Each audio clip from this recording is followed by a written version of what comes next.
얼마 전 인터넷에 올라온 사진 보신 분들 있을 겁니다. 도로를 달리는 화물차, 그 위에 실린 커다란 바위들. 그런데 안전장치는 안 보이고 이 운전자가 경찰에 입건됐습니다. 다행히 큰 사고는 없었지만 이런 화물차 관련 사고는 끊이지 않고 있습니다. 정지주 기자가 짚어봤습니다. 운전하는 분들, 큰 화물차 근처에서는 웬만하면 달리고 싶지 않습니다. 특히 물건을 많이 쌓고 달리는 거 보면은요, 브레이크에 저절로 발이 올라가게 되는데요. 자, 이렇게 커다란 바위가 잔뜩 실려 있는 화물차를 보면은 겁부터 나게 되겠죠. 여긴 경기도 남양주의 한 국도입니다. 대형 화물차에 큰 바위가 한가득입니다. 그런데 적재함, 문짝 없고요. 안전장치도 보이질 않습니다. 글쓰니 앞차들이 다 피해가고 내 앞에 화물차가 보이는 순간 욕이 나왔다고 했는데요. 보기만 해도 무섭다. 저절로 브레이크에 발이 갈 것 같다. 이런 다양한 댓글들이 달렸습니다. 경찰도 관련 사진 제보를 받겠다는 이런 댓글을 달았는데요. 사진 속의 번호판이 흐릿해서 식별이 어려웠습니다. 경찰, 일대 CCTV 등을 일일이 분석해서 결국 운전자를 찾아냈다는데요. 그리고 건설기계관리법 위반 혐의로 운전자를 불구속 입건했습니다. 운전자 A씨, 적재함과 문짝을 연결하는 경첩 부분이 망가져서 이거 수리를 맡겨놓았다죠.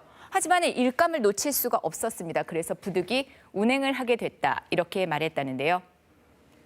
이번 건은 다행히 사고로 이어지지 않았습니다만 화물차에서 날아온 물건 때문에 사고가 난 경우 의외로 많습니다.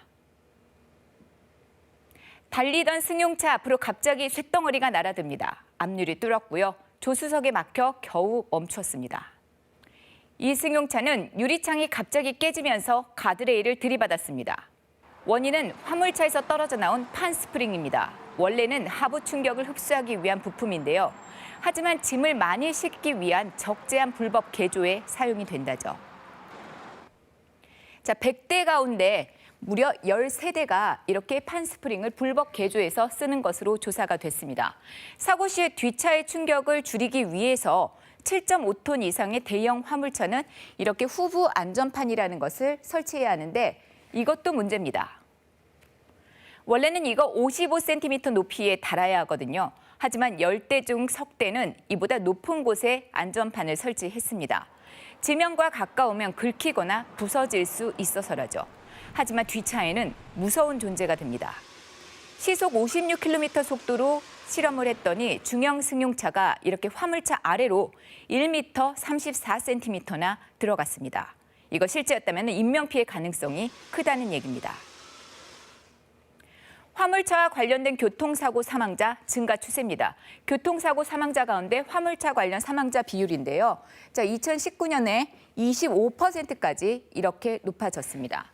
특히 고속도로 주행 중에 화물차 뒷부분을 추돌하는 사고는 그 사망 비율이 41.9%까지 올라가게 되는데요. 화물차 운전자들이 후부 안전판을 높이에 맞게 설치하고요. 판스프링을 제대로 쓰고 또 무엇보다 과적하지 않으면 살릴 수 있는 생명이 많다. 이런 지적이 나오는 이유입니다. 경찰은 적재함 문짝 해체나 불법 구조 변경 등은 상시 단속 중이라면서요. 석재 등 떨어질 위험이 큰 화물차 운전자를 대상으로 지도 감독을 강화하겠다고 밝혔습니다.